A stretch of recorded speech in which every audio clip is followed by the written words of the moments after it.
Welcome to the seventh edition of Finance and Investing. I'm Martin Shkreli, and I'll be continuing our course. So thanks for joining. It's 8 o'clock Eastern here in New York, and I wanted to start this lesson off a little bit differently. I was reading this book. Called No Bull by Michael Steinhardt. Let me see if I can zoom that in. Michael Steinhardt was probably one of the most successful hedge fund managers ever. He was mostly a stock investor, and he existed mostly in the 70s, 80s, and I guess early 90s. So a lot of you probably weren't around. I wasn't around, I know that, when he was a major investor. He was one of the early hedge funds, way before the hedge funds we have today, that some of them are even public companies, etc. So in any event, I've never read this book. I've had it for a long time. I started reading it, and I know some people that worked for Michael and so forth. One of my friends refers to this book as All Bull, not No Bull. But be that as it may, Michael was still one of the greatest investors of all time. In fact, there's a college here in New York called NYU that has one of its schools named after him. It's the Steinhardt School of Ed. So in any event, when I was reading the book, Steinhardt actually gives his home address where he grew up in Brooklyn, and this is where it was 72nd Street or so. Yeah, here it is, 72nd Street on Bay Parkway. And if you look at his house, I think this is fun. Here is his home. This is the very modest apartment building that he grew up in. It's a 2-story building with 2 apartments, the book tells us, on the bottom floor and 2 on the top. And this kind of apartment in Brooklyn is about $1,000 a month in rent, is my guess. And it's still kind of the same neighborhood that it used to be. You can see the 99-cent store. You can see the whatever that is. It is a pretty modest living. And interestingly, his parents are immigrants and so forth and so forth. And so what I found kind of interesting was that he lives, if I can pick the point, he lived somewhere right here. And I actually grew up not too far away, about half a mile away on Ocean Avenue, right here. So right around here. So if you, let's see, right here basically. So where my mouse is. So about a mile east from Michael Steinhardt's, where he grew up. And Steinhardt is a billionaire investor, and he's still alive. I don't know exactly where he lives. I know he has an office on this crazy island called Manhattan, somewhere around here. But anyway, the point is, Michael's retired, and it's this sort of thing where you may not be able to meet people like him, but if you write a letter, you never know. You never know if someone responds. You just never know. Even people like Michael Steinhardt like to communicate with people. Michael Steinhardt also is a big funder of something called Birthright, which funds trips to Israel for young Jewish people. So he's someone that you could probably, he's very old, I think, but you could get to know. So in any event, he also controls and runs the Democratic Party. So that could be something that you find interesting as well. So, anyway, let's get back to work. So I thought that was interesting. There's this guy who grew up in the same neighborhood as me and ended up becoming extremely, extremely successful. I have my stylus somewhere here. So I prepared a small, very short lesson plan, and then we're just going to go right back to applying the knowledge. Finance is more about application, really, and doing, than it is about theory. Theory is actually, you could put most investing theory, in a very short kind of manual. But practicing it is the hard part. And practicing it is extremely difficult. This is different from a lot of other disciplines where there's a huge amount of theory and not much application. Actually, medicinal chemistry is actually a little bit like this. For all the theory in the world, the way you can apply it is pretty finite. Let's say medchem. But there's tomes and tomes and tomes of theory on medchem. I wouldn't call it infinite, but it's close. And for finance, there's not much theory out there. It's pretty finite. But for application, it's pretty infinite. I mean, we can come up with any ingenious number of ways to be investors and business people. So, but there's really only so much theory, especially when it comes to core finance and investing. When it comes to business itself, I'd say that's sort of a different concept. But anyway, let's think that through.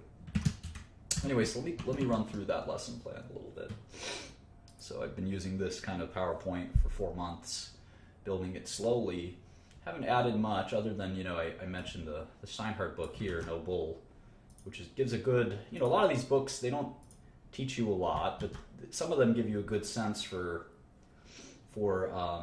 different, just give you a sense for the industry, the investing industry. I kind of added funds as an asset class, which is a little weird. Let's see what else. I've kind of gone over a lot of this stuff. I guess I'm going to add, I should add for equities, I'm going to add some of these ratios because I think maybe I'll do that next class. We'll talk about interesting ratios.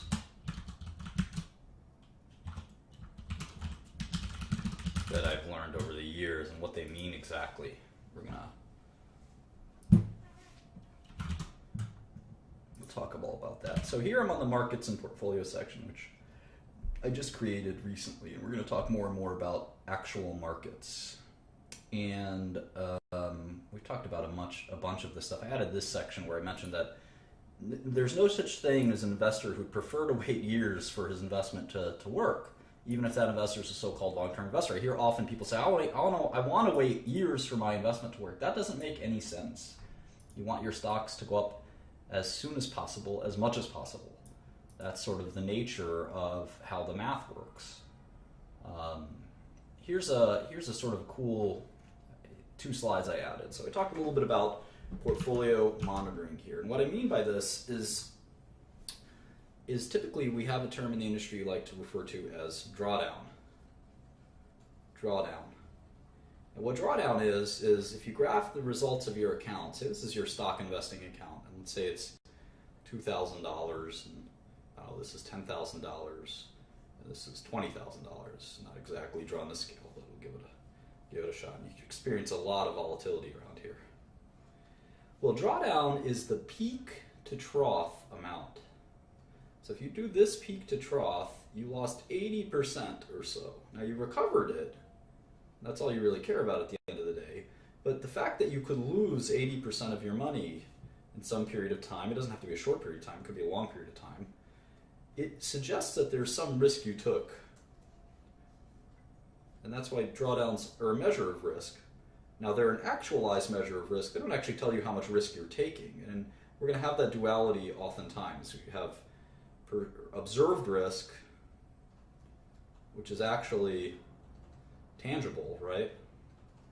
There's actually some loss, like a drawdown or a permanent loss or something. And then there's sort of conceptual risk. You could, for instance, go to the roulette wheel, and you can say, I'm going to bet red. I'm going to bet on red. Here's a little roulette wheel. Red. And there's black. And you basically can bet one or the other. And the odds are that you will lose over time. But they approach 50-50. I think it's like 48%. 48%. And then there's the double zero and single zero that are like 1% each that kind of screw up your ability to bet on just red. So anyway, let's say you bet on red and you took $2,000 and you bet on red and it became $4,000. And then you did it again. You said you're lucky, you did your lucky thing. I don't know what that is. Maybe you have a lucky dance. So you do that dance. This dance consists of picking your leg up. So he's doing the dance and then putting it down. So you do your lucky dance, and this is actually not, this process isn't totally too different from how other analysts actually analyze their investments. It's pretty simple. Of course, my method is a little more difficult, but this is a pretty good schematic for how most of Wall Street works. So anyway, and so was this roulette example.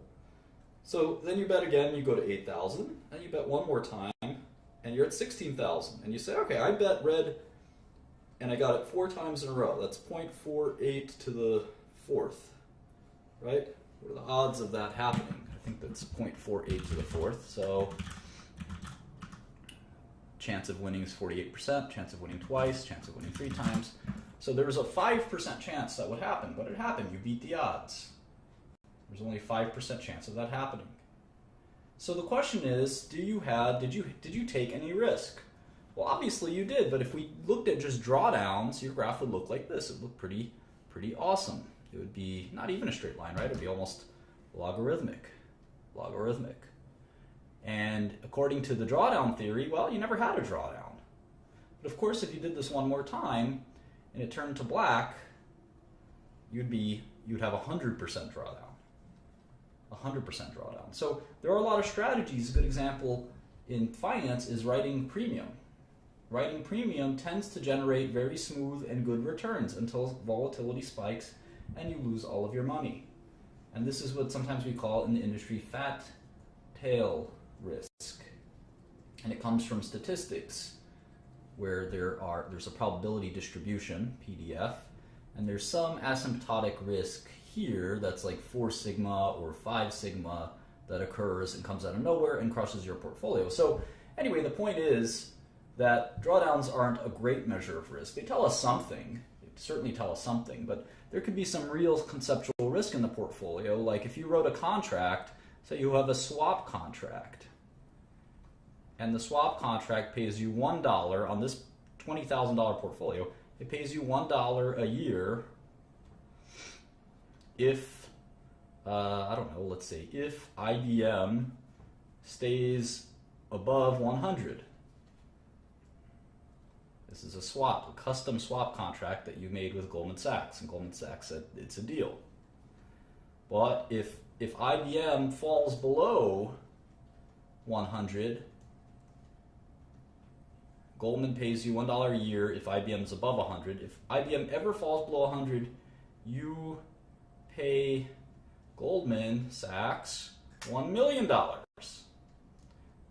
You may never have this drawdown, and just looking at the money moving around isn't going to help you, because the second that swap contract hits, boom, you lose all of your money. In fact, you would owe Goldman money in this portfolio. So anyway, you have to analyze the portfolio contents to really understand. That's why fund investors don't do that great of a job often, because it's very hard just looking at statistics to tell if the fund is any good or not. You have to understand their holdings, and that's pretty tough for a lot of fund investors, because if they were good at understanding fund holdings, they'd be fund managers instead of fund investors. So in any event, that's sort of one commentary on portfolios. So the reason we like to watch drawdown is because it's very important to sort of have a portfolio that doesn't lead to a lot of loss of capital. All else being equal, you'd rather have this. You'd rather have small drawdowns. If you had something like this, I'll draw it in a different color, I guess. If you had something like this, at any given moment in time on these troughs, you may have an exacerbated trough. I mean, who's to say that this trough, the fact that you could have this, say, 50% trough, who's to say if conditions were slightly different? Let's say a recession broke out. Let's say the margin requirements changed. Let's say a war broke out. Who's to say that you wouldn't have a 75% drawdown the next time? And you might have a crisis of confidence down 75%. You may say, I'm going to take all my money out, or I need this money. You definitely don't want these losses, even if you think they'll be temporary.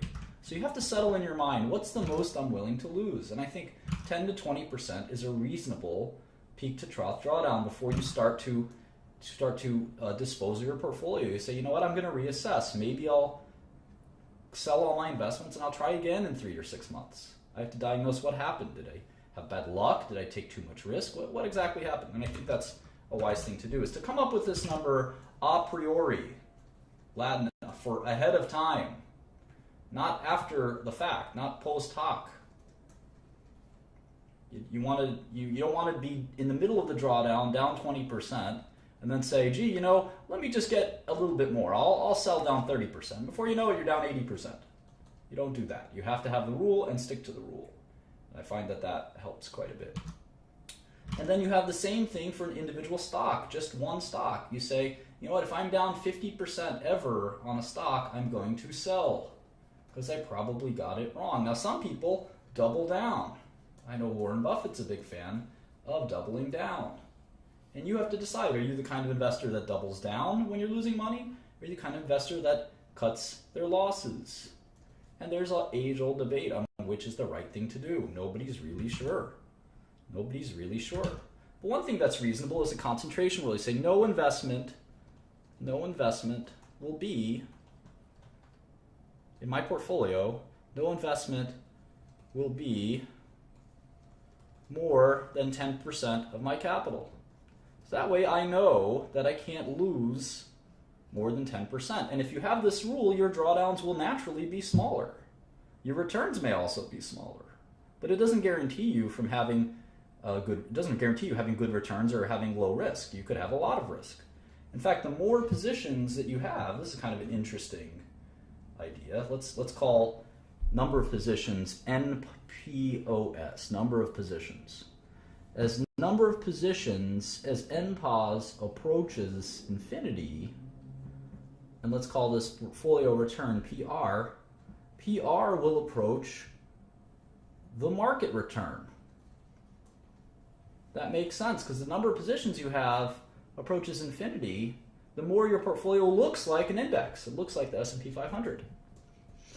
Now, of course, you could have a better weighting. You could say, well, the stock market likes Apple the most because it's 10% of the S&P 500, but in my portfolio, I've got Apple as 1%.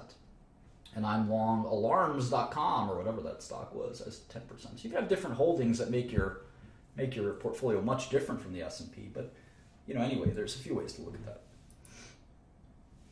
Here's the sample portfolio I made up. This is $100 million. Say you inherited the money or earned it after you maybe started 2 or 3 drug companies that were very successful. And you decided to invest in tech stocks. And you decided that these tech stocks, you'd have a portfolio. And as you can see in this portfolio, there's no stock more than 7%. So it's a reasonably good portfolio in the sense that I don't have a 50% bet on something or something like that. So I have AT&T or Microsoft as my biggest investment. Microsoft. And can someone tell me how much money I have in Microsoft? This is a $100 million portfolio, and 7% of it is in Microsoft. I have 6% in IBM. I've got 5% in Facebook. How much dollars do I have in Microsoft?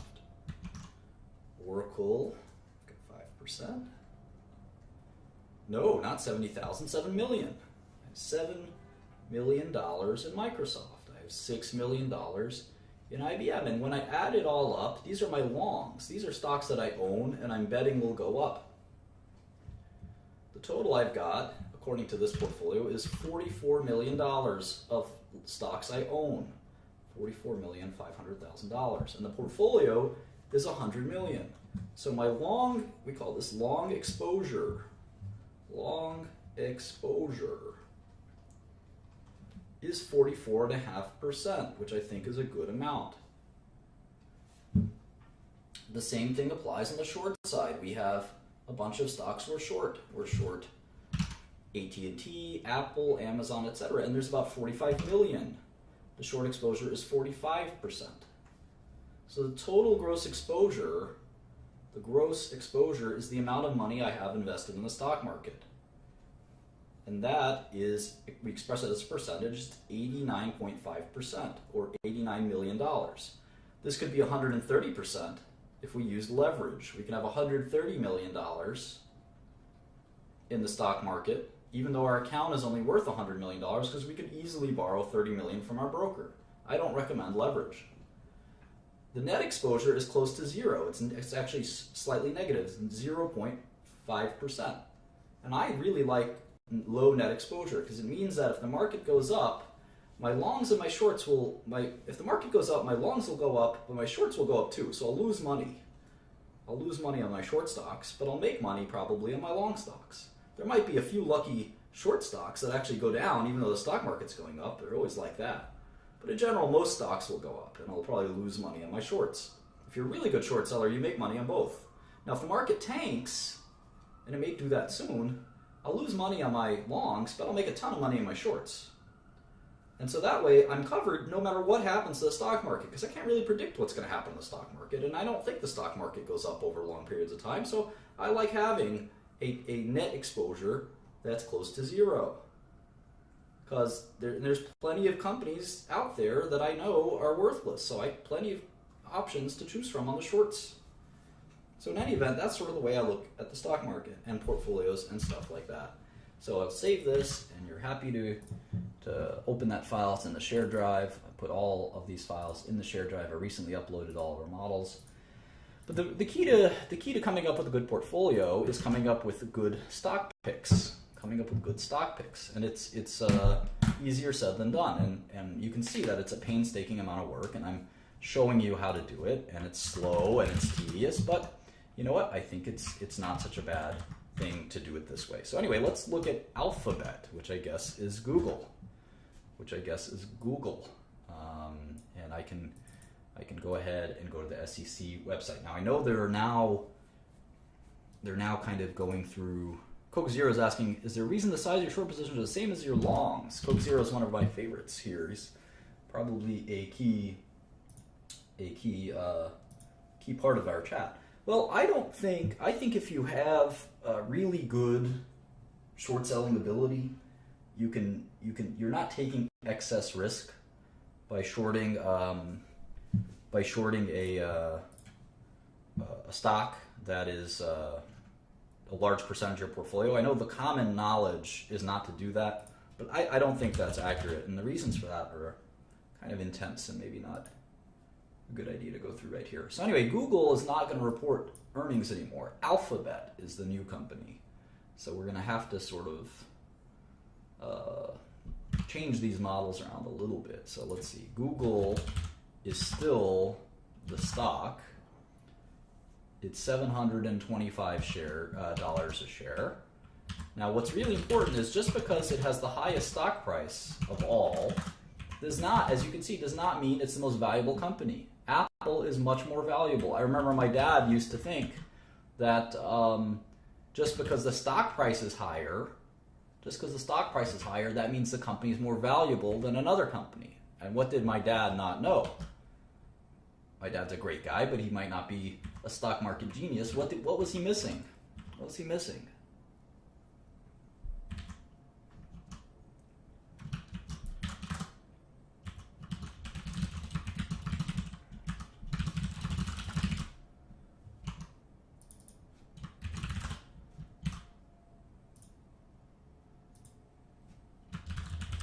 Shares outstanding, of course.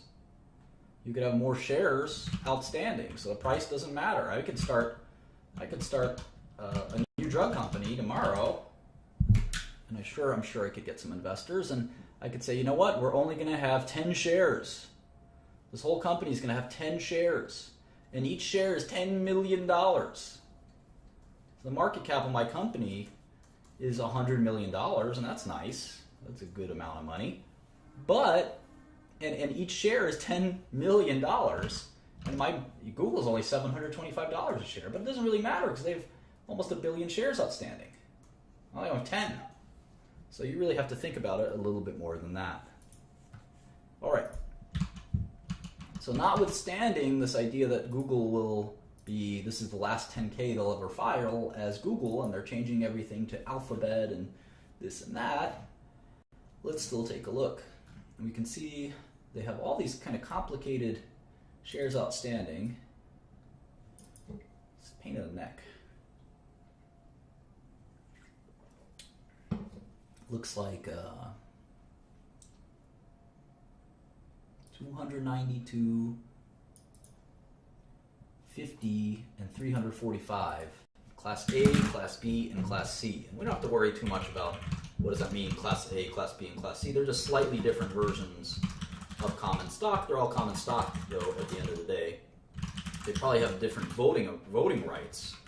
So Sergey Brin and Larry Page, the founders of Google, probably said, let me have a different share than all the rest of you because I want to be able to vote more than I want my B shares and C shares to mean more than the common person's A shares because I'm the founder of the company and I want to be able to control the company. And that's not uncommon, especially in technology. So anyway, it's a $500 billion company, which makes it the second biggest, right? The second biggest company we've looked at next to Apple. And I wonder how much cash they have. I wonder what their earnings ratios are. I'm curious about all this stuff. It fascinates me. So let's take a look. I wonder if they have their balance sheet in here or they do it somewhere else. Consolidated balance sheets. There it is. All right. So notice this is 2014, this is 2015. So you got to use these numbers, not these numbers. All right, looks like they have 73 billion of cash. 73,066. Let me just write down Q415. So the enterprise value will probably be lower. Let's see if they have any other investments. Here, they have another 5 billion. Yeah, I don't like the alphabet name myself, but you know, that's their call. All right, so they have some debt. They've got some Google debt, 2 billion there. Where else? Short-term debt, another 3 billion. All right, so not much debt, mostly cash. So they're like Apple. They've got this massive amount of cash, and they're waiting to buy something. But I guess they find the startups too expensive, the Snapchats and the who else, the cool little startups that are out there. And but you know, between them, Microsoft, Facebook, and Apple, there's how much is that? 300 billion of cash just sitting there, not doing anything. These companies don't need that cash, and they can borrow probably double that. So there's probably 600 billion waiting to buy something cool. Makes you want to start a tech company, doesn't it? Now, interestingly, I like to rank my companies by enterprise value. So technically, Google is the most valuable tech company in the world because the enterprise is worth 425 billion. Apple's is only worth 418 billion. Now, the market cap of Apple's a little bigger, but they also have all that cash sitting there. So technically, Google, the way I look at it, is the most valuable company in the world in terms of enterprise value, or at least the most valuable tech company in the world. Now here's the income statement. You can see a lot of growth. Let's make the model real quick.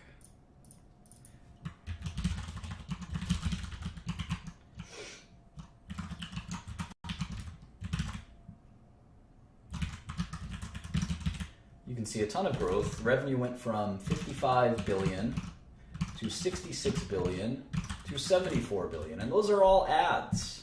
Google is an ad machine. You see revenue grew 14%, 19%. At one point, Google was growing a lot more. So these are more, I wouldn't call them pedestrian. These are still very high growth numbers, 14%. Let's see what Wall Street thinks 2016 will look like. And remember, you can get this from Yahoo too. You don't need a Bloomberg. So for revenue, Google, they're saying 71 billion. Now remember, they're going to move. Alphabet is kind of all messed up, right? Because is it A? Is Alphabet A? No. What's going to happen? This is so annoying. All right, 2015 revenue is 75 billion. So why does not match up on Bloomberg? Well, either way, they're projecting 18% revenue growth. So maybe we can just put in that. So they don't expect revenue to slow down meaningfully. So you can see Google has 18% revenue growth, and the only company growing faster is Facebook. That's pretty interesting, right?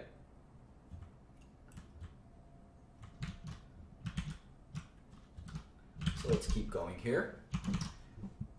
Cost of revenue, R&D, etc. You can see their income is about 20 billion. That's their EBITDA, earnings before interest, taxes, depreciation, and amortization. And you can see their earnings are about 15 billion, 16 billion. So what's that? How many times earnings is that? If I have 16 billion, that is 26 times earnings, 16 billion. So maybe next year they'll do 17 billion. Just put in some placeholders. And you can see that it's interesting. On a 2017 basis, let's see. Let's multiply this by 15%. Let's multiply that by 15%. All right, so on a 2017 basis, the most expensive company is still Google on an earnings ratio basis. And Facebook actually will be growing so fast, hopefully, that it's not the most expensive company. But of course, we still have to think about risk to cash flows. We'll spend a lot of time doing that. But some of these ratios are interesting. Google is 3 times almost more expensive than Apple. That's how pessimistic the stock market is on Apple's earnings longevity. People think Google's earnings, even though they're smaller than Apple's, right? They're much smaller. Look at that. Apple's going to make $50 billion, and Google's going to make $21 billion. But they're still worth the same amount. That's crazy. I mean, a company, as we've learned many times, a company is the present value of all the cash flows. And cash flows are earnings, right? So the fact that Apple is earning more money than Google and Microsoft combined. Look at that. For 2017, they'll earn more money than Apple and Microsoft combined. But it's still about half of that size of a company. It's still about half. Or in other words, Apple is worth just about as much as Google and Microsoft, even though it's out-earning them by double. That's because people think these earnings are not going to last. Some point in 2018, let's say, Apple's earnings are going to drop. Say they'll drop by 10%. But Google will still grow. And Microsoft will still grow. And Facebook will still grow by a lot. And if you keep extending this theory that Apple has peaked, eventually these cash flows will converge. 2020 earnings. And you can see now the differences aren't so significant. In fact, if Facebook keeps growing at the pace they're growing, Facebook may have the most earnings in 2020. How about that? And that's why they're all kind of neck and neck. They're all neck and neck. And each move they make will determine their future and their stock price. For instance, Apple may come out with a great new product, and then their earnings multiple will go up because there'll be more confidence. There'll be more confidence. And now it's not the multiple that's going up, it's just the value of the company that's going up. And remember, the value of the company is the discounted sum of cash flows. So if there's more confidence that instead of it going from 53 to 48 to 43 to 38, that instead it's going to actually start going up 50 to 53 to 56 to 58 to 64 to 70, then I guarantee you the value of the company will go even more. But I think people are worried because Apple's only product, their major product, is the iPhone. And iPhone sales, as you can see, of these 4 companies, who has the lowest growth? This is revenue growth. Revenue growth. It's got the lowest growth. So there's already signs showing that Apple has peaked, whereas none of these other companies are showing signs of peaked. And Microsoft has peaked, but at least they're very diversified. They've got Office, they've got Windows, they've got Xbox, they've got Azure, they've got all kinds of stuff that keeps them from really, they're kind of a stalwart. Whereas Apple, gosh, they're looking very risky with that iPhone. What if something happens and an iPhone competitor comes out that's pretty good? All of a sudden, Apple will be cut in half. So Apple has a diversification problem and a growth problem. Whereas Microsoft has a growth problem, but they're very diversified. Facebook and Google, well, they're growing like a weed, but eventually they'll have that diversification problem too. And of course, both companies are working furiously at that, with Facebook trying to get into virtual reality and Google trying to get in just about everything, maybe being a little too diversified. So that's kind of the strategy, the way I look at it. Now, of course, we have to sort of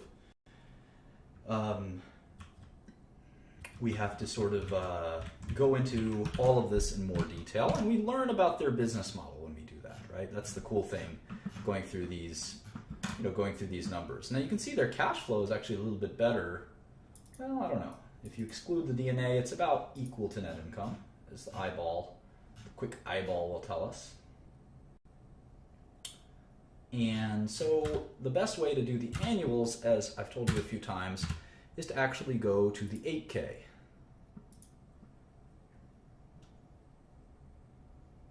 It's funny, since the launch of our first product for businesses, the Google Search Appliance,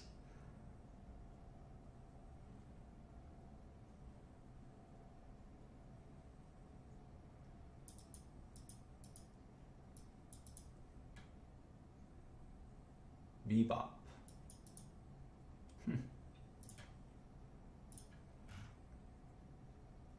Bebop Technologies.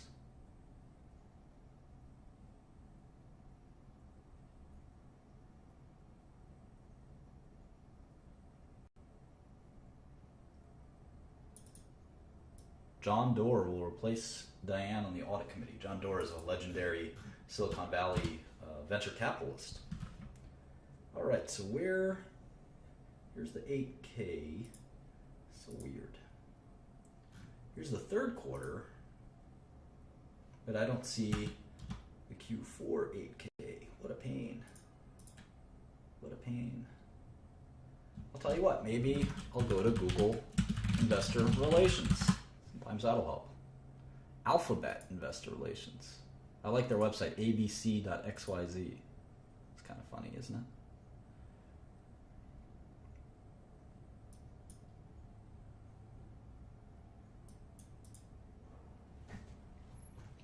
Oh boy, all right. Alphabet announces fourth quarter results. I'm just going to look for something that looks kind of like an income statement. You can see revenue growth and constant currency revenues grew 24%. It's pretty good. And remember, they're well, let's see here. I don't know why constant currency revenues would be growing faster. I guess because the euro is holding it down. That's the reason. Everyone's being depressed by about 6 or 7%. That makes sense. This is one of the weirdest income statements I've ever seen. All right, well, there's a balance sheet that looks normal. How about an income statement? Oh, okay, good.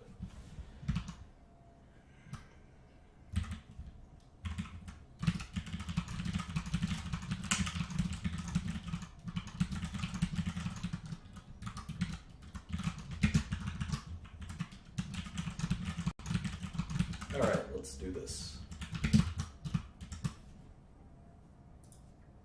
I wonder what Google's margins are like, right? I mean, in fact, maybe we'll make that column here, gross margins. Gross margins. Let's fill that out real quick. What's Apple's gross margin? I think it's 40%. Let's check it.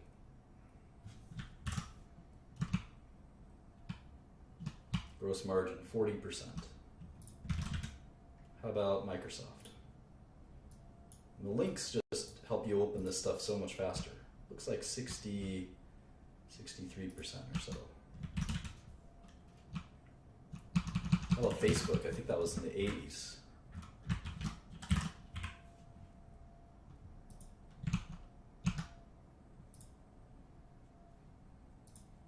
$86. Wow. They have almost no cost. That's like a pharmaceutical company gross margins.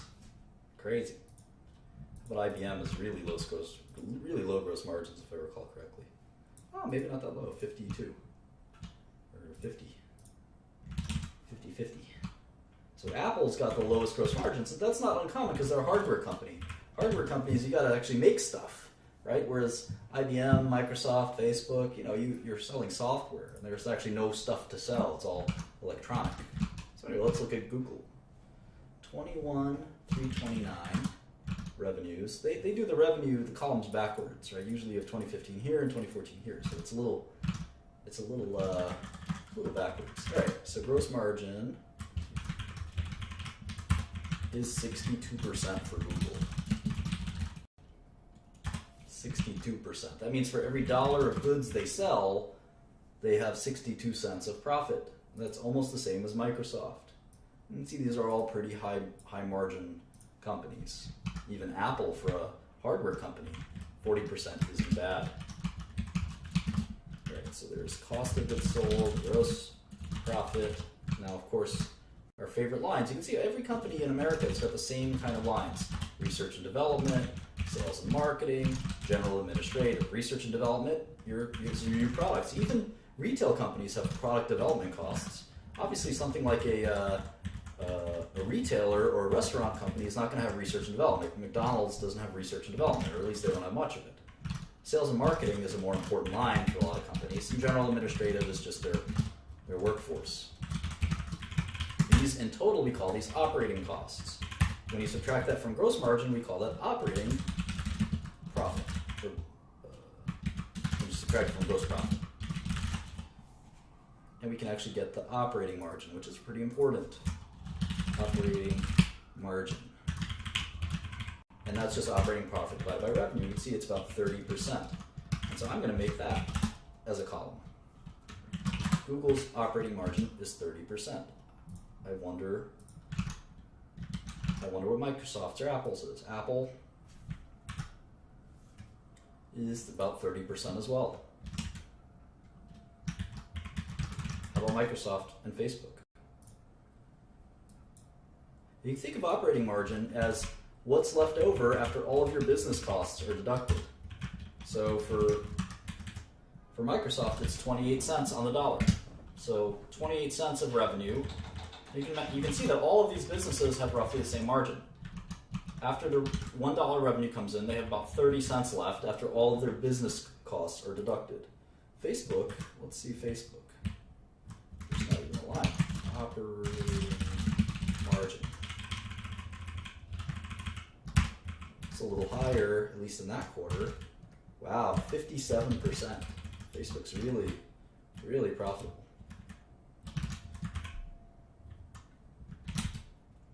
See, it's 54%. And it's not, we don't have to be exact, it just gives us an idea. You can see Facebook's so much more profitable. Every dollar they get, they keep 54 cents of, which is way more than their peers. In some ways, they're sort of peerless, aren't they? All right, let's see here. Other incomes, like interest income usually. Taxes, 819. And it's interesting, they're discontinuing some operations because they're spinning them off. It's just sort of bizarre how to think this through. Net loss from discontinued operations. I wonder what those discontinued operations are.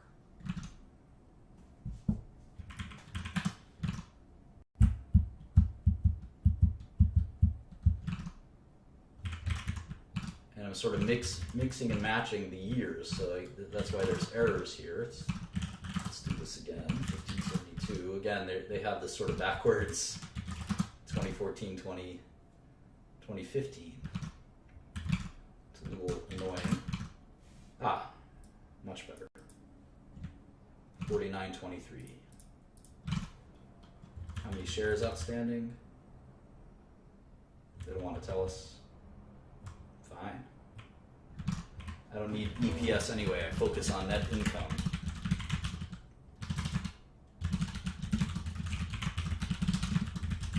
And you can see Google pays almost no taxes. How about that? What's Google's tax rate?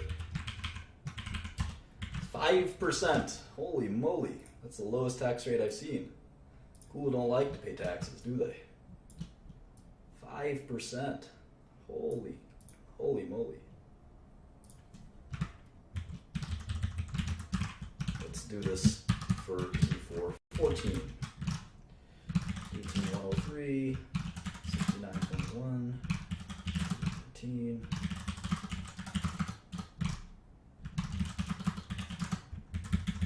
Well, that looks like it was an anomalous year. They were paying 18% taxes for Q4 14. And again, this net loss from discontinued operations kind of freaks me out a little bit. I wonder what that means. Irrespective, that's that. So how about GAAP to non-GAAP? Looks like substantial differences here. Mostly probably on stock-based compensation though, so. Here's the shares amount, 697.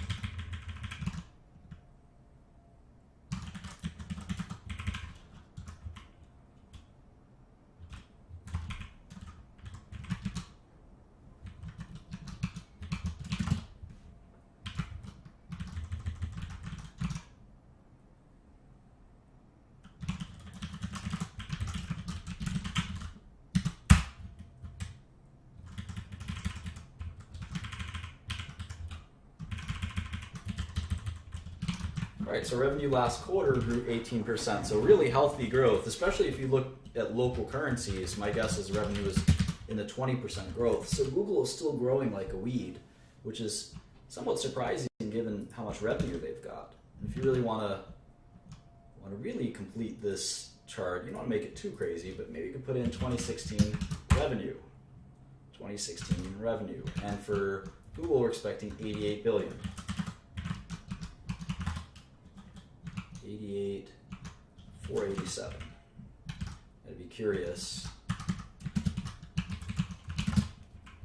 what these other companies are doing. I think Apple is in the 100 billion club, maybe even 228 billion club.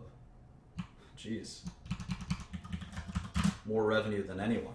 I think Microsoft is like 120. Nope, 92. Nope, even less than that. 88, 89. It's hard because Microsoft has these weird fiscal quarters, right? Maybe 89. Isn't that interesting? Microsoft and Google have almost the same exact gross margin and operating margin and revenue amount. The only difference is Google is growing much faster, 18% versus just 1%. How about Facebook? I wonder what Facebook's revenue is. Very low, right? 25 billion. So compared to these companies, it's like Facebook doesn't even belong, right? Look at how little their revenue is and how little their profits are, 10 billion. But the reality is it's growing even faster than all of them, 40%. It certainly makes you wonder, we'll do the net present value and the discounted cash flow. It makes you wonder if Google could be a good long as well. We'll do the discounted cash flow soon. See if we can see the old news. That'd be good. Here's Q3, Alphabet Q3 results. Here's the income statement. And again, it's nice to just be able to copy and paste.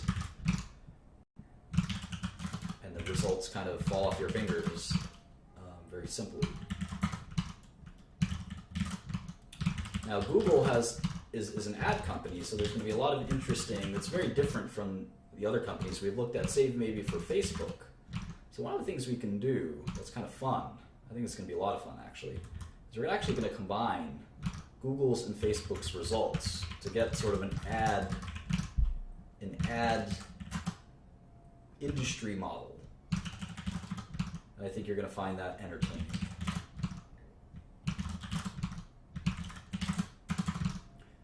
So the question is ad revenue growing in total? Are they taking ad revenue away from traditional ads like TV and radio?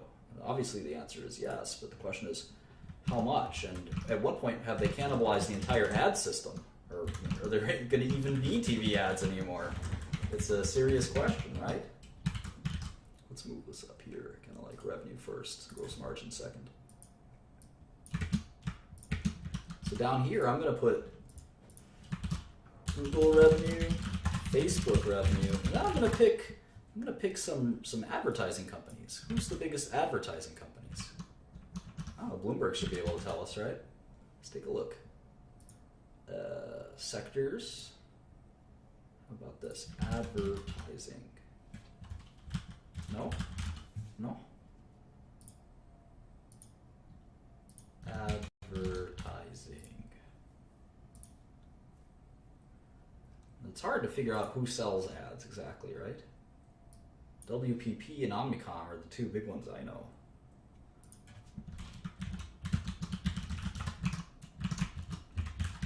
Do they sell ads exactly?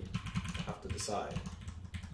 Is it more like a NBC? I mean, they're a content company.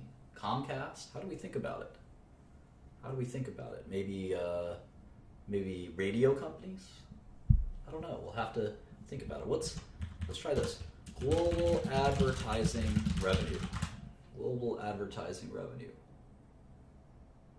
Total media spend. Advertisers spend $600 billion worldwide. That sounds like the number that I had in my head, because I always knew that the global advertising was about the same as global pharma, which is about 600 billion. So the advertising business and the drug business are pretty similar.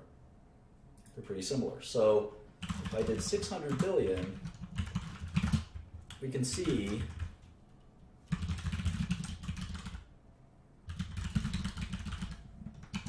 we can see that Google has already got 15% market share of all global advertising. And so what you can't realistically forecast, global ad revenue is probably not going to change very much. So they can't get over, right? They couldn't get over 100% of this. So their theoretical limit on revenue is 600 billion. They probably couldn't even get half of it, right? And in many businesses, most companies don't want to, of course, Google wants to dominate this business and have 100% of the business, but because there's alternatives, they're typically, it's hard to get more than 15% market share, or 20 or 30% market share. You really have to dominate the business completely. So that's going to give us an interesting way to limit the amount of revenue they can make. And I think for Facebook, they're looking at 25. So in sum, if you just took the sort of two biggest internet companies, they're already at 20% roughly of ad revenue. Now, if we did WPP, let me just do Omnicom. Omnicom revenue is 15 billion. So it's smaller. And WPP, may have to translate from pounds. The revenue is 12 billion pounds, and a pound is times 1.4, so let's see, 12, about the same as WPP, Omnicom. 1.4, yeah, it's 17 billion. So if we add all of these guys, I mean, Google's got so much more revenue, but we can only account for, at least with public companies, 24%. 24% of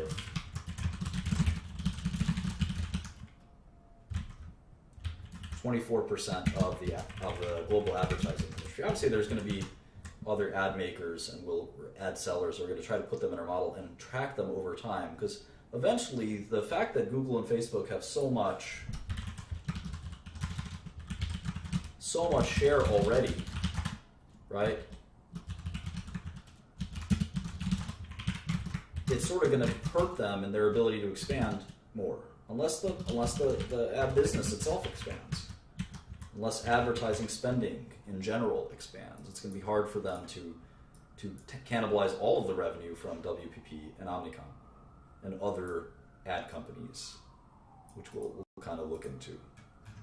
And I think these are ad agencies, so I'm not 100% sure this is apples to apples. So we got to think about this more carefully.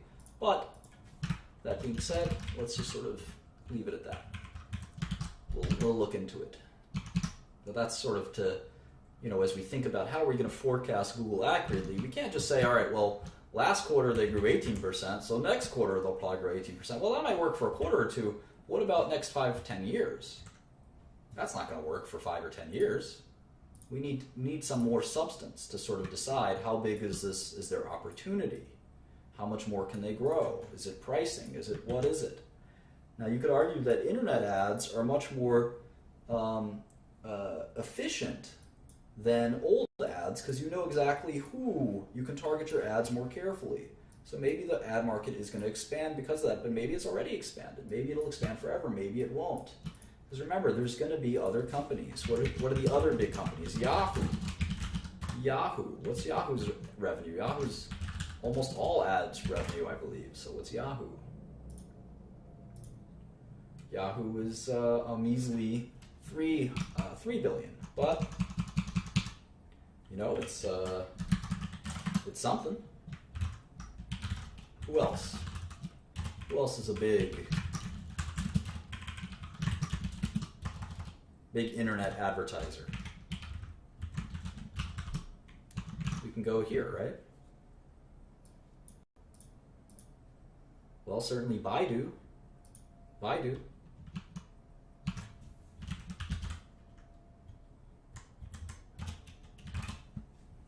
Sure, people use Yahoo Finance, which is a good example.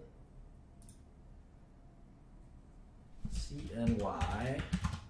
Wow, I didn't know that Baidu already has 12 billion in revenue.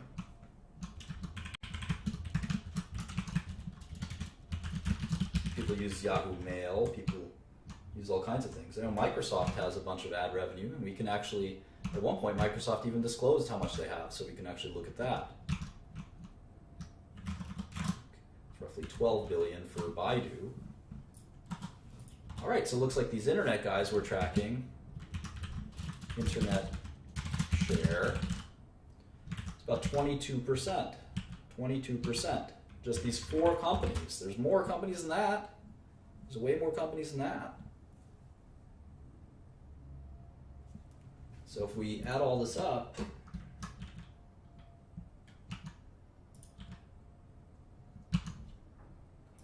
we now have accounted for 27% in our model.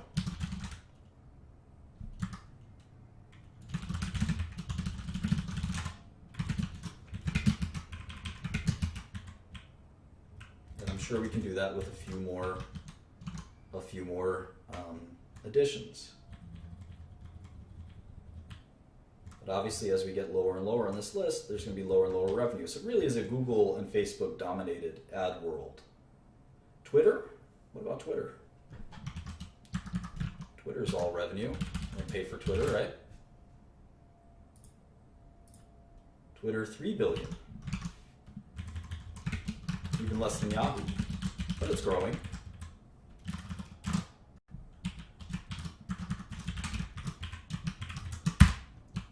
So there you go. So anyway, we're going to have to learn the ad business if we're going to learn Google, and that makes sense. That's most of their revenue. All right, let's keep going. Almost done here with a year or 2 years. Q2.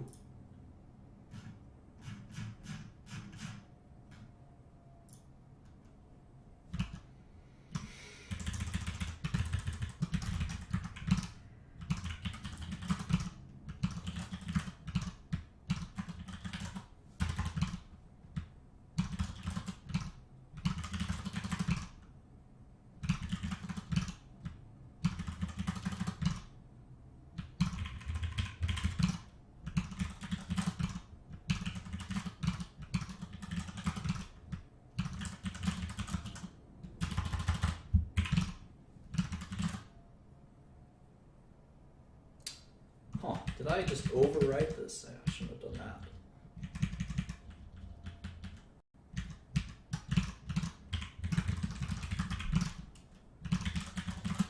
Glad you guys noticed all my mistakes.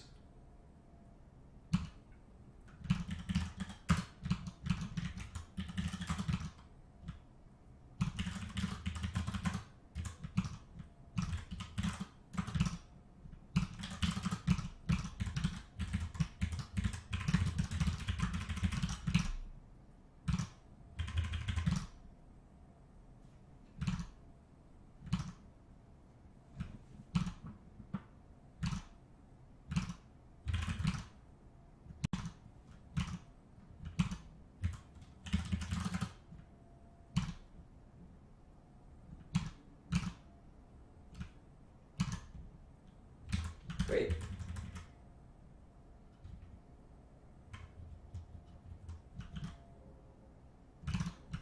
One last one.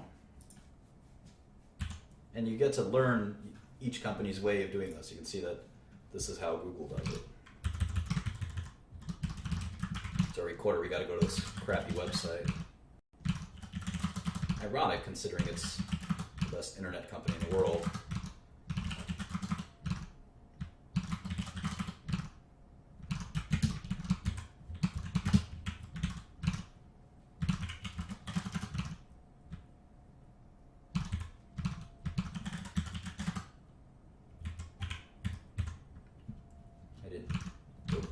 Back to the Q2, I missed something. Shares outstanding.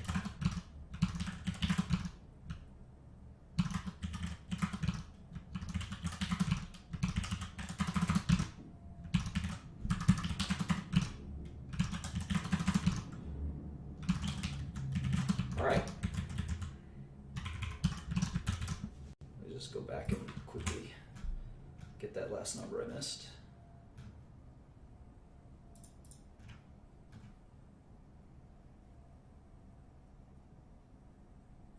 put it.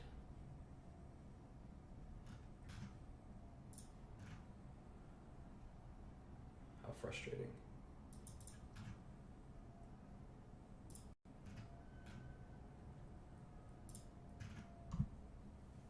And I'm imagining not 100% of Google's revenue is ads, right? They're starting to sell other things, web services.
You can see R&D spending is actually growing faster than revenue, which is interesting. But you can see their G&A spending, which is kind of their headquarters costs, legal costs, etc. It's not growing at all, which is really impressive.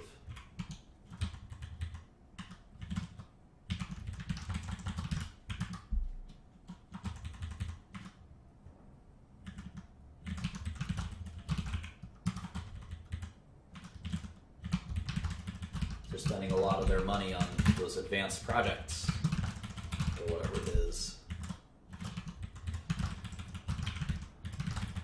So you can sort of forecast earnings. Their tax rate kind of fluctuates, but it's looks like on average it's about 20%. Just you can also track that in our main page. We can track the tax rate for each of these big tech companies. So it'll actually be pretty important for us. Right, so there's sort of our rudimentary model where we forecast for 2016 at least that they'll make $18 billion, and Wall Street's been saying $18 billion, so it's a pretty reasonable guess as to what they'll do. Now we're going to have to sort of reverse engineer what the stock market thinks what will happen, what the stock market thinks will happen, I should say, which is sort of my method of imputing the market's expectations using discounted cash flow.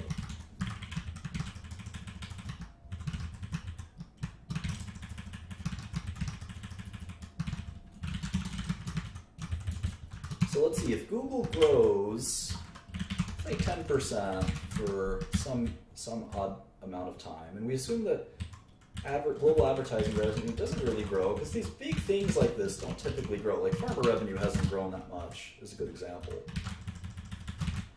We can see that Google will go from 15% market share to 25% market share. And it becomes less and less credible, right, that they can keep growing at that rate, because eventually they've just taken over the entire world advertising business. And we know that there'll always need to be some TV ads, some radio ads, some billboard ads. They can't have it all. So at some point, this starts to get a little silly. How much more can they grow? Maybe they can grow in their web services and stuff like that, but after a while, I don't see them. It's not really possible that they can take over the entire advertising world. It doesn't make sense. And that's sometimes the market does stupid things, and it does it a lot, in fact. And I'll give you an example. When I was a kid, I was just starting to work on the stock market, and the company called Nokia. There was a company called Nokia, and they had such high margins. They had such high market cap that you could actually predict that they would sell a phone to everyone in the world, or something to that extent. And the point is that you can actually deduce these as mathematically impossible. It's not really mathematically possible for a company like Nokia to do that. And so Nokia was a great short in truth. And true to that point, Nokia has been as a company that's gone from a $200 billion company to a $20 billion company. Anyway, here's some rudimentary forecasts. Yeah, web services, we'll have to look into that. Yeah, Apple may be like Nokia, that's right. And that's why the market is so skeptical. The market's really skeptical of Apple. Also, tax rates. These companies don't pay any taxes, and they do a lot of foreign business, but foreign taxes are high too. So if tax loopholes are closed by, say, a Bernie Sanders or Hillary Clinton, all these companies will suffer quite a bit.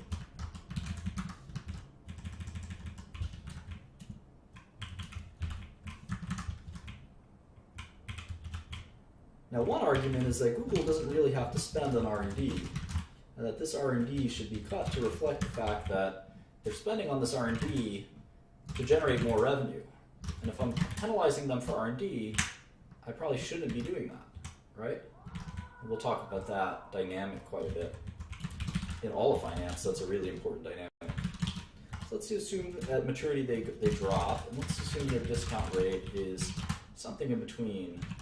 We should put discount rate over here, just so we know kind of what we're giving it. Master discount rate.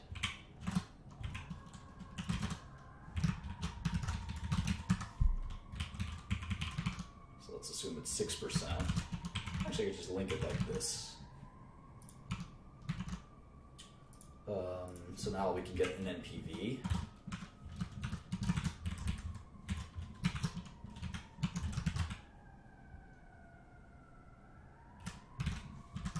Right, and now we should also get cash in here somewhere. Net cash was 73 billion, let's just say. So by the end of 16, cash will be 90 billion. And this will just accrue like this, and we can assume that they earn, say, 1% on their cash, which is reasonable. And it's really penalizing them by not assuming that they earn anything. So we have to give them something. And if you like one company's management team, you could say, well, maybe they're earning 2% on their cash. It's another way to do it. Anyway, what's the NPV? It's a little more than their current market value.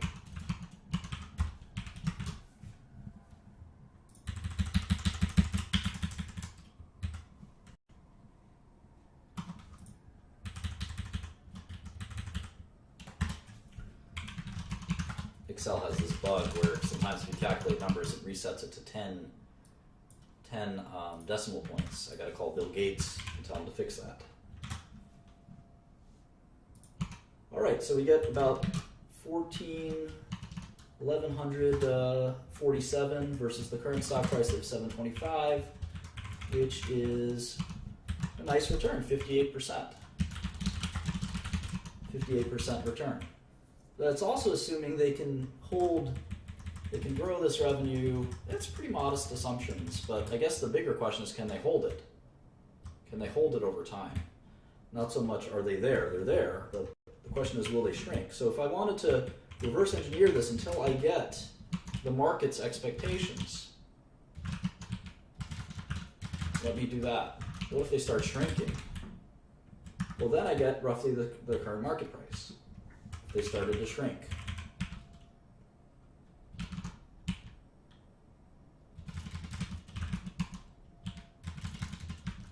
If they started to shrink a few years from now, that's how I get the shares as fairly valued.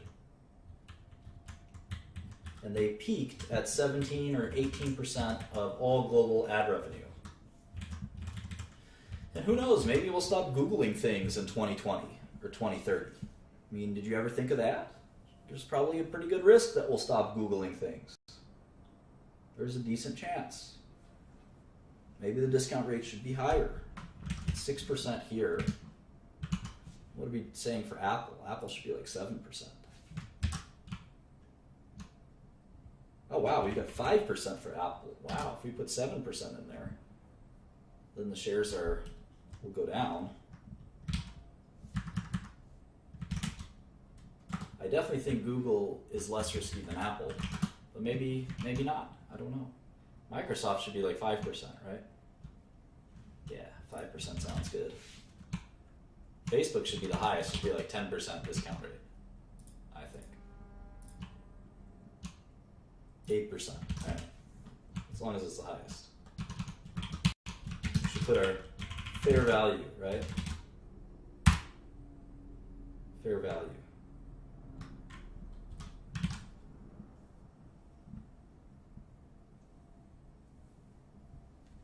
So that's a quick, fun look at Google. We hadn't, again, we can't make decisions too quickly, but we have to familiarize ourselves with the company, set up some basic models, and then maybe when we see a huge undervalue or overvalued, I mean, we only looked at 4 stocks. None of them really jump out. They all have serious problems. The only one that kind of looked really attractive to me was Microsoft, just because it's really a strong portfolio of tech, and I'm impressed at how quickly they grew Azure, for instance. Kind of out of nowhere, to be honest. Facebook is very intriguing because they haven't monetized they really haven't monetized their users. So I could see Facebook kind of doubling, but it's still very risky. Social networks tend to flame out. How about Amazon? Let's do Amazon super fast.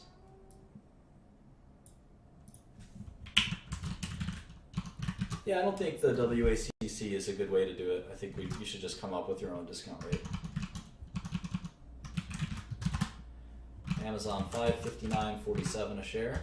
These tech companies don't like splitting their stocks.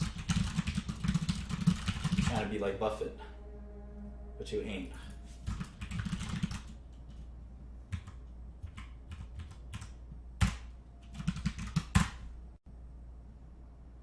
This should be a rap song. I should be a rapper, I think. Sometimes I think. I would be good at it. Maybe I go to Amazon IR.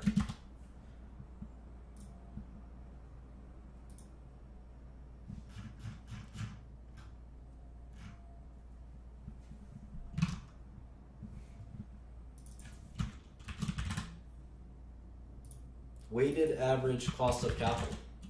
It's a way to determine a discount rate, but I think it's faulty. I would not recommend it.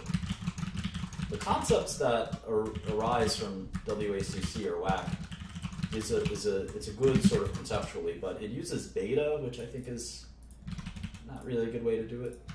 And then it sort of evades the concept that there could be some companies that are really have very, very little risk and bear no resemblance to things like equity risk premium and stuff like that. That's a little it's not, I wouldn't say beyond, it's just sort of not a good way to learn it. So there's Amazon's revenue, total revenue of 35. Well, they want us to look at 2 lines of revenue. So they have their retail business, product sales, and then they have their Amazon Web Services, I guess, services sales. So revenue is about $35 billion a quarter.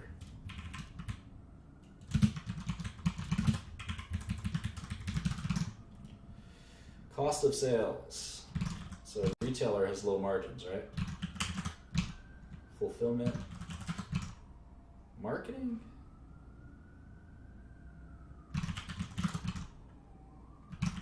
Technology and content. G&A. Other. I'm going to put other and G&A together.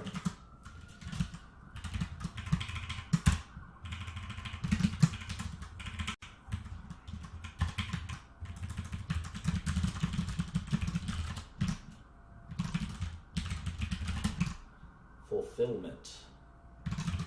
Isn't fulfillment part of cost of goods sold? I kind of think so, right?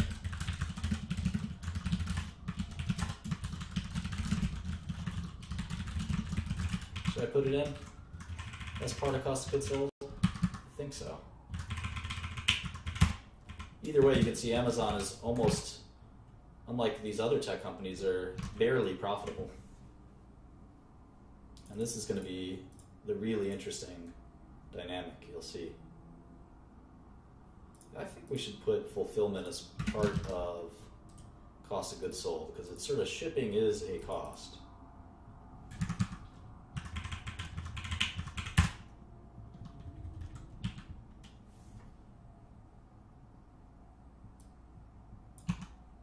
Right, you can see that Amazon has the lowest margins of all, 36 billion in revenue and only 1 billion in income, and that's because they're a retailer. But they're not just a retailer; they obviously have the Amazon Web Services too.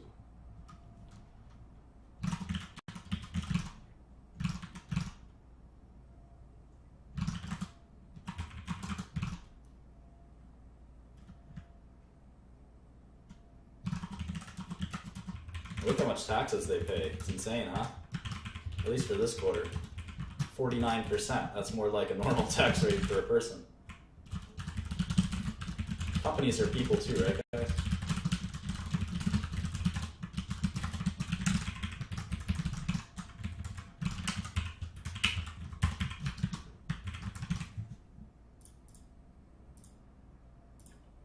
I'm gonna play some League of Legends after this, and maybe I'm gonna drink a beer. Yeah. So let's do their gross margin and stuff like that. Gross margin, look how low their gross margin is.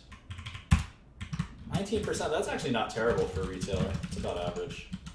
But compared to their peers, it's by far the lowest margins, right? By far. How about operating margin? They're like barely break even. It's barely a business. And they've been around so long. Operating income, 1 billion. 35 billion only needs to be a mathematician. No, that's about 3%. Look at that, right? They're barely profitable compared to these other guys. That's wild. I always thought Amazon was a short.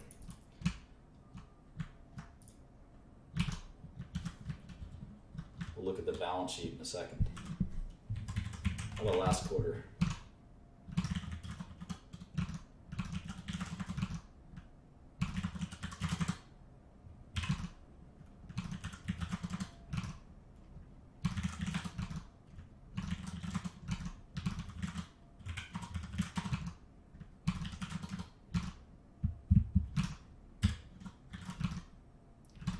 Last quarter they were profitable as well, but just barely, right? They only made $429 million. For a $200 billion company, that's insane. That's so small. It's like almost nothing. So people are always shocked at the value of Amazon. It's like an absurdly overvalued company. Let's see if we can find a balance sheet on this website. Here we go.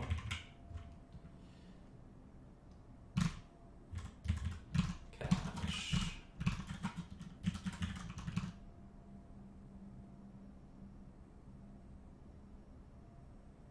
That's it for cash. Accounts payable, accrued expenses, unearned revenue, long-term debt 8235. Other long-term liabilities. I think that's probably fine.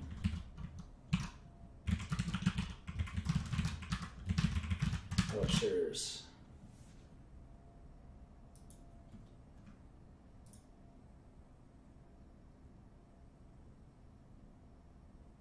$471 million. So $263 billion company, tiny amount of net cash. They're not nearly as, they would have a hard time buying, they wouldn't have a hard time because they could place debt, but they sort of would have a hard time buying a huge company. And they could always do it with equity, but you can see their enterprise value ranks them fifth, about a $250 million company. But if you look at the earnings, I mean, how much could they make in 2016? Just look at our model, right? They make 500 million a quarter. So 500 times 4 is 2 billion. Even if they doubled that, it's 63 times earnings. I mean, which one of these doesn't belong? The heck is going on here? They could double earnings for a long time and they still won't be the same. And nobody doubles earnings, come on. You gotta slow down at some point. So how is Amazon, how can Amazon be this overvalued? Sounds like a good short. Revenue growth is 22%. That's pretty good. So maybe they'll grow their way into some success. I mean, revenue, they have quite a lot of revenue.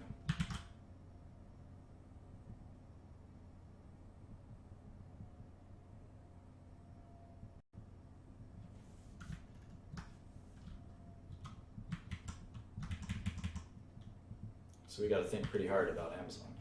It seems overvalued. And it's good to look at, that's why it's good to look at so many companies, because we say, of these 5, I'm only investing in one. Which one is the very best bargain? For the growth, right? There's 2 kind of things we look at if we have to summarize investing in sort of 2 discrete things. What would they be? I said one of them. Growth, sort of cash flows. And what's number 2?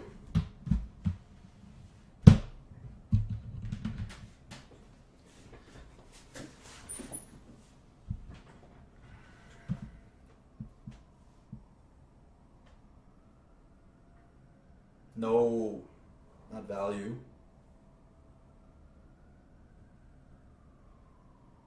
Value is how we look at thing number 1 and thing number 2. Yeah, it's sort of predictability is a good, there's a better word for predictability.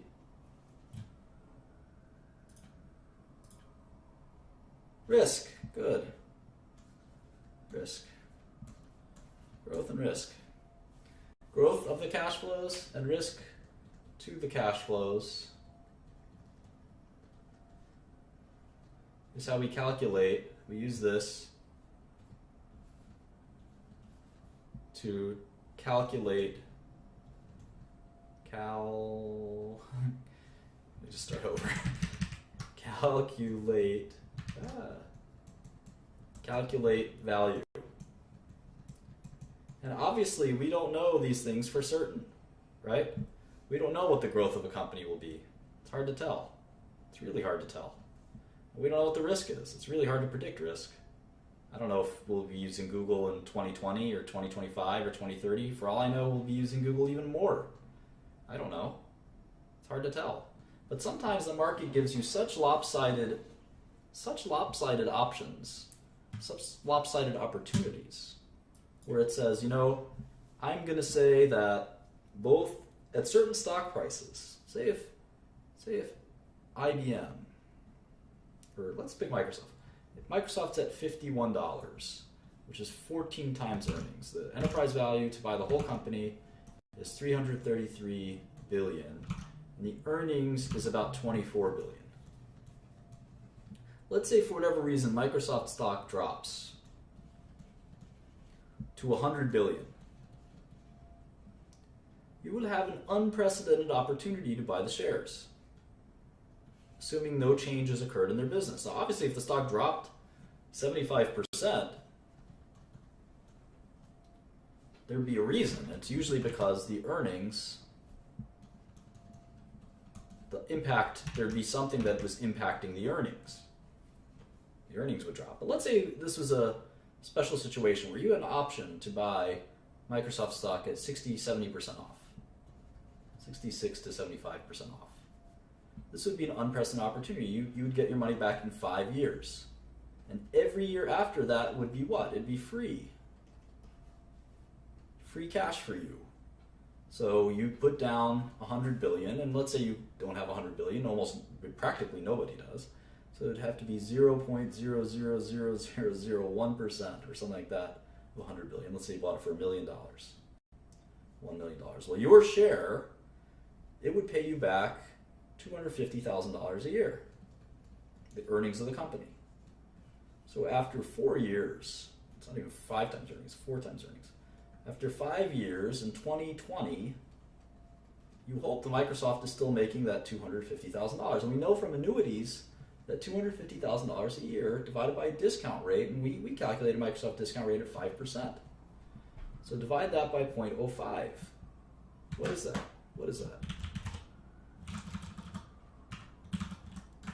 $5 million. So you made 5 times your money from 1 million to 5 million. And sometimes the markets give you these opportunities, especially if there's some crazy news or something like that, that temporarily people start getting scared and you say, you know what, I still think they're going to make 24 billion. Or maybe it's not 24 billion, maybe it just goes down to 20 billion. That's still a bargain. That's still a bargain. So you got to think that through. You got to think through these opportunities. So anyway, there's about 5 minutes left. I want to take some questions. We're not going to finish Amazon today, but maybe Chipotle is a good example of a company that's got a problem right now, but maybe their stock will be cheap because of that problem. And their earnings will be just fine 5 or 10 years from now, and you'll get a good bargain. I'll take some questions.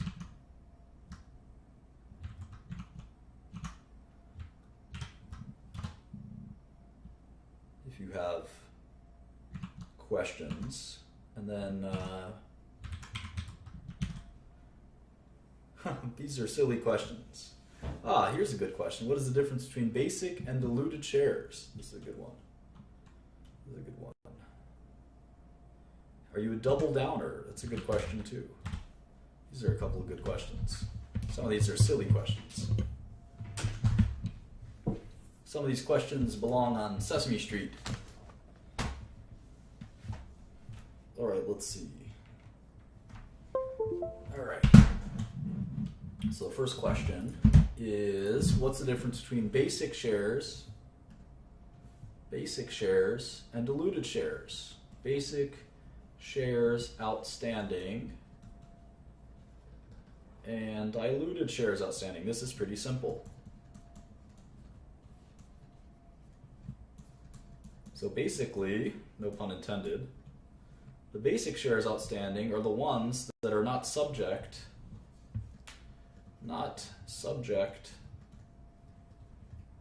to an event. So these are the shares outstanding that the investors own. The diluted shares outstanding include shares that could be converted, shares that are convertible upon certain events. There's two main types of reasons why basic shares will be less than diluted shares. There'll be some extra shares that are dilutable. They can dilute the basic shares. And one is very easy. It's the stock options for the employees. ESO, employee stock options. Stock options. So if you have stock options, say you have $100 stock, and you give your employees options at $100, you can't make it lower than that, and the stock goes to $150, well, your employees will cash in their stock options. Let's say you gave them 1 million shares. Now, the investors have 40 million shares. So you technically have 41 million diluted shares, outstanding shares, and you have 40 million basic outstanding shares. So do you have 41 or do you have 40? Well, it kind of depends. If the stock goes to 60, the employees will never exercise their options, right? So an option is a right to buy. A right to buy, a call option, or an employee option is a right to buy. So if you have the right to buy it at 100, but the stock is at 60, you wouldn't do that. So that's sort of one way to look at it. Do I double down? Have I ever shorted something to zero? Yeah, practically, I short a lot of biotech stocks that have a big cliff usually. Something like this happens, like a drug failed a trial. Drug fails phase 3. There's a drug company coming up soon called GW Pharma that I think will fail their phase 3, and the stock will plummet. It will go down 80%. I usually get out at that point. So that's typically what I do. I can't tell you what I think of one stock or another stock or something like that, and I can't answer questions about Bitcoin or something like that. I don't know anything about that. What else? Any other questions?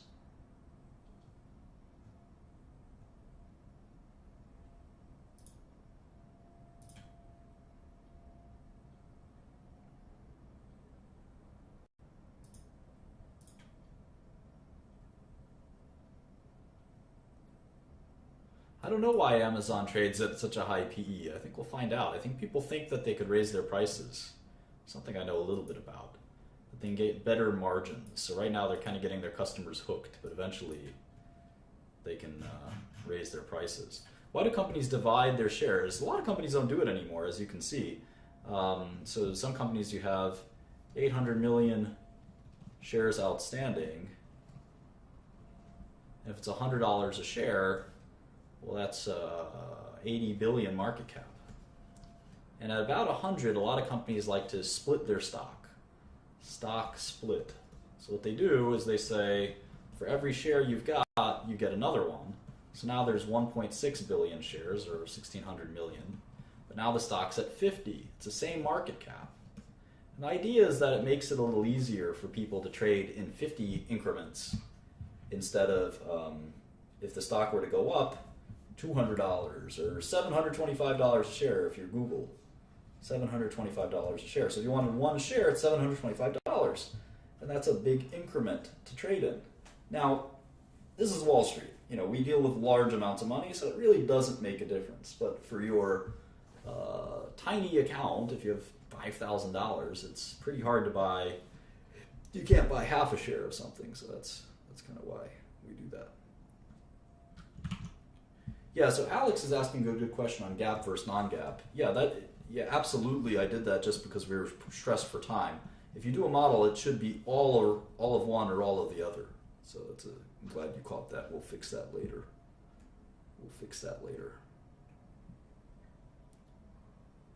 Do you personally think that hiding revenue in offshore banks to pay less in taxes is, lack for a better term, fair? No, I don't think it's fair. It's illegal, I believe. You can go to jail for that. I don't encourage anyone to do that. Now, companies do have tax. Most companies have a tax group whose goal is to lower their tax exposure. Wouldn't we all be nice to have 10 or 20 people calculating how you can avoid taxes? That would be great. And they're usually very successful. You can see these companies usually pay 10 to 20% in taxes. All right, well, this has been about 90 minutes, so I'm going to sign off now. Maybe I'll address so-called technical analysis later, and how I think it's a mirage. Technical analysis. I don't think it's a reasonable or real thing. It's sort of been replaced by quantitative analysis.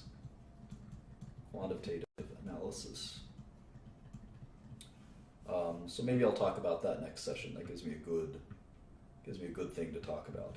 All right, have a good one, guys. I'll see you maybe tomorrow, maybe the day after that. Bye, everyone. Thank you for listening.